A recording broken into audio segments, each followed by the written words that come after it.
अजीत डोवाल, एक ऐसा नाम जिसके पीछे पड़ी थी पूरे पाकिस्तान की खुफिया एजेंसी आईएसआई। 7 साल दुश्मन देश की सरजमीन पर एक जासूस बनकर जिंदा रहना, हर पल मौत के साए में जीना। लेकिन फिर ऐसा क्या हुआ कि सब कुछ छोड़कर सिर्फ 24 घंटों के अंदर उन्हें पाकिस्तान से भागना पड़ा। उन आखिरी 24 घंटों में आखिर हुआ क्या था? बात है उस दौर की जब भारत और पाकिस्तान के बीच तनाव अपने चरम पर था। 1971 की जंग का जख्म पाकिस्तान के दिल में अभी भी ताजा था। बांग्लादेश अलग देश बन चुका था, पाकिस्तान टूट चुका था और इसी वजह से आईएसआई को और भी खतरनाक बना दिया था। आईएसआई अब सिर्फ एक इंटेलिजेंस एजेंसी नहीं थी, वो बदला लेना चाहती थी हर हाल में। उसके निशाने पर था भारत और भारत के अंडरकवर एजेंट्स। तब इंटेलिजेंस ब्यूरो ने एक मिशन तैयार किया, एक ऐसा मिशन जो पहले कभी नहीं हुआ था। किसी भारतीय ऑफिसर को सालों तक पाकिस्तान में रहना था, वहां की जनता के बीच, वहां की सेना के पास, आईएसआई के साए में। और यह काम दिया गया अजीत डोवाल को। लेकिन यह मिशन एक्सेप्ट करना आसान नहीं था।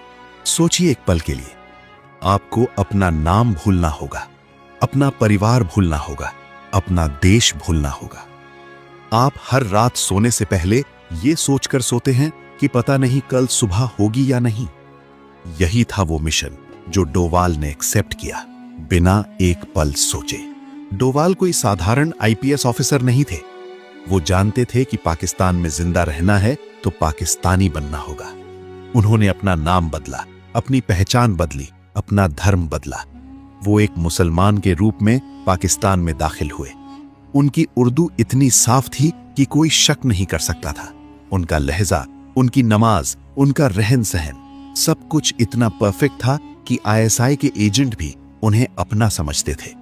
ये सिर्फ एक्टिंग नहीं थी, ये सर्वाइवल था। 7 साल तक डोवाल पाकिस्तान में रहे।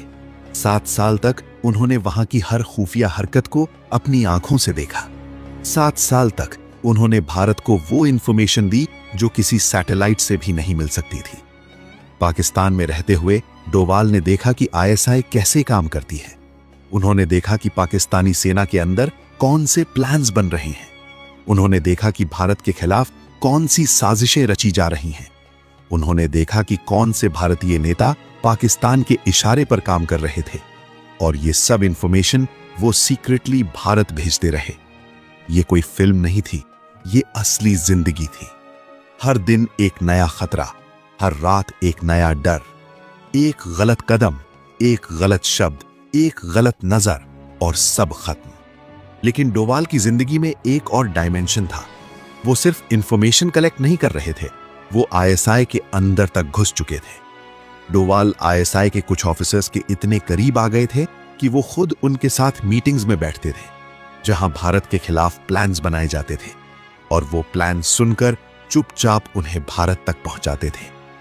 ये था असली खेल, दुश्मन की आंखों में आंखें डालकर उसे धोखा देना। लेकिन जितना वक्त बीतता गया, खतरा उतना बढ़ता गया। आईएसआई को शक होने लगा था। पाकिस्तान में कोई था जो उनकी सीक्रेट्स लीक कर रहा था, कोई था जो उनके अंदर से काम कर रहा था। आईएसआई ने जाल बिछाना शुरू किया।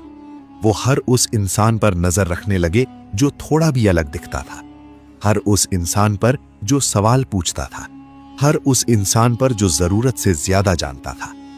आईएसआई ने एक स्पेशल सेल बनाई जिसका सिर्फ एक काम था, उस शख्स को ढूंढना जो उनके अंदर छुपा बैठा था। और धीरे धीरे वो जाल डोवाल के करीब आने लगा। वो रात बहुत अंधेरी थी। डोवाल अपने कमरे में बैठे थे। बाहर गली में कुछ हलचल थी, अजनबी चेहरे, अजनबी निगाहें। डोवाल ने खिड़की से झांक कर देखा। 2 आदमी गली के कोने पर खड़े थे। वो पहले नहीं थे। डोवाल का दिल एक पल के लिए रुक गया।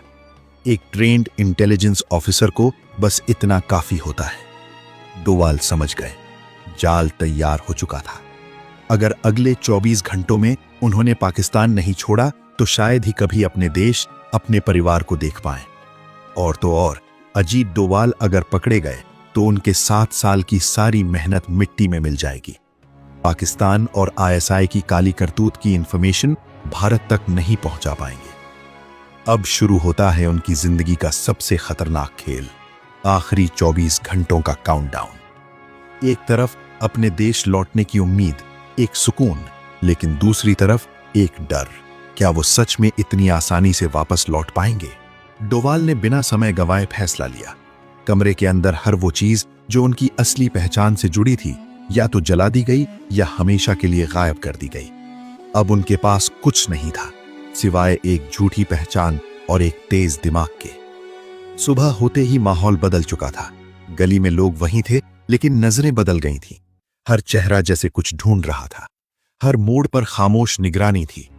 डोवाल बाहर निकले बिल्कुल सामान्य चाल में, न कोई जल्दबाजी, न चेहरे पर घबराहट, जैसे वो बस एक आम इंसान हो।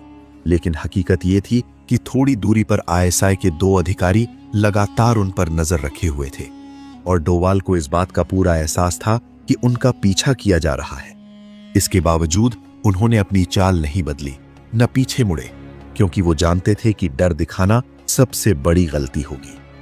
आगे बढ़ते बढ़ते वो एक भीड़ भाड़ वाले इलाके में पहुंचे, जहां लोगों की आवाजाही, शोर और हलचल ने माहौल को पूरी तरह बदल दिया। और जैसे ही मौका मिला, डोवाल बिना रुके उस भीड़ में घुस गए और धीरे धीरे उसी का हिस्सा बनते चले गए। भीड़ के साथ कदम मिलाते हुए उन्होंने अपनी मौजूदगी को इस तरह छिपा लिया कि कुछ ही पलों में वे नजरों से ओझल हो गए। उधर आईएसआई के दोनों अधिकारी भीड़ में उन्हें तलाशते रह गए, हर चेहरे को देखते, हर दिशा में भागते। लेकिन तब तक बहुत देर हो चुकी थी, क्योंकि डोवाल उस भीड़ से काफी आगे निकलकर कराची की तंग गलियों में प्रवेश कर चुके थे, जहां सकरी पगडंडियां, मुड़े हुए रास्ते और अंधेरे कोने उन्हें छिपने का मौका दे रहे थे। कुछ समय बाद वे एक तय जगह पर पहुंचे, जहां उनकी मुलाकात एक दूसरे भारतीय जासूस से हुई। दोनों की नजरें मिली और बिना किसी शब्द के वे एक दूसरे की स्थिति समझ गए। उस एजेंट ने तुरंत एक कागज डोवाल के हाथ में थमाया, जिसमें एक खुफिया रास्ते, एक गुप्त सुरंग का संकेत था, जिससे वे पाकिस्तान की सीमा पार कर सकते थे। समय कम था, इसलिए दोनों ने बिना कुछ कहे एक खामोश अलविदा कहा और अलग हो गए।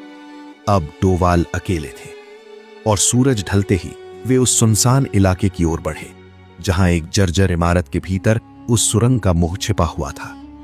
अंदर प्रवेश करते ही घना अंधेरा, नम दीवारें और घुटन भरी हवा उनका इंतजार कर रही थी। उन्होंने बिना रुके नीचे उतरकर उस सकरी सुरंग में आगे बढ़ना शुरू किया, जहां कई जगह झुककर और घुटनों के बल चलना पड़ रहा था। हर कदम पर खतरा था, क्योंकि ऊपर दुश्मन उनकी तलाश में था और नीचे वे जिंदगी और मौत के बीच संतुलन बनाए हुए थे। काफी देर की कठिन यात्रा के बाद उन्हें दूर एक हल्की रोशनी दिखाई दी, जो उम्मीद की तरह चमक रही थी, और अंततः वे उस सुरंग के दूसरे छोर तक पहुंचे। बाहर कदम रखते ही उन्हें एहसास हुआ कि हवा, मिट्टी और माहौल बदल चुका है। वे अब पाकिस्तान की सीमा पार कर चुके थे, सुरक्षित थे, जबकि उधर आईएसआई के अधिकारी अब भी उनकी तलाश में भटक रहे थे। ये समझ ही नहीं पा रहे थे कि वो शख्स कब, कैसे और कहां उनकी आंखों के सामने से गायब हो गया। अजीत डोवाल 7 साल बाद जिंदा, सुरक्षित और अपने साथ लाए पाकिस्तान के सबसे गहरे राज। डोवाल जो इंफॉर्मेशन लेकर आए थे, उसने भारत की इंटेलिजेंस हिस्ट्री बदल दी। आईएसआई के अंडरकवर एजेंट्स की लिस्ट, पाकिस्तान के सीक्रेट मिलिट्री प्लान्स, वो नेटवर्क्स जो भारत में अंदर से काम कर रहे थे, वो नाम जो किसी को नहीं पता थे। ये सब इंफॉर्मेशन इतनी वैल्यूएबल थी कि अगले कई सालों तक भारतीय इंटेलिजेंस एजेंसीज इसका इस्तेमाल करती रहीं। लेकिन ये कहानी यहां खत्म नहीं होती। 2005 में डोवाल इंटेलिजेंस ब्यूरो के डायरेक्टर बने, भारत की डोमेस्टिक इंटेलिजेंस का सबसे बड़ा पद। और 2014 में जब नई सरकार आई, तब प्रधानमंत्री नरेंद्र मोदी ने उन्हें बुलाया और उन्हें दिया गया नेशनल सिक्योरिटी एडवाइजर का पद। वो इंसान जो कभी पाकिस्तान की गलियों में अपनी पहचान छुपाकर चलता था, आज देश की सुरक्षा का सबसे बड़ा चेहरा था। एक पहाड़ी गांव से निकलकर देश की सबसे बड़ी कुर्सी तक ये सफर आसान नहीं था, लेकिन डोवाल ने कभी आसान रास्ता चुना भी नहीं। वो 7 साल पाकिस्तान में क्या क्या देखा, वो किन किन खतरों से गुजरे वो एग्जैक्ट मोमेंट जब उन्हें पता चला कि अब निकलना होगा। उन आखिरी 24 घंटों में उनके दिल में क्या चल रहा था, ये सब शायद कभी पूरी तरह सामने नहीं आएगा। लेकिन एक बात तय है, जिस देश के पास अजीत डोवाल जैसे लोग हों, उस देश को कोई नहीं तोड़ सकता।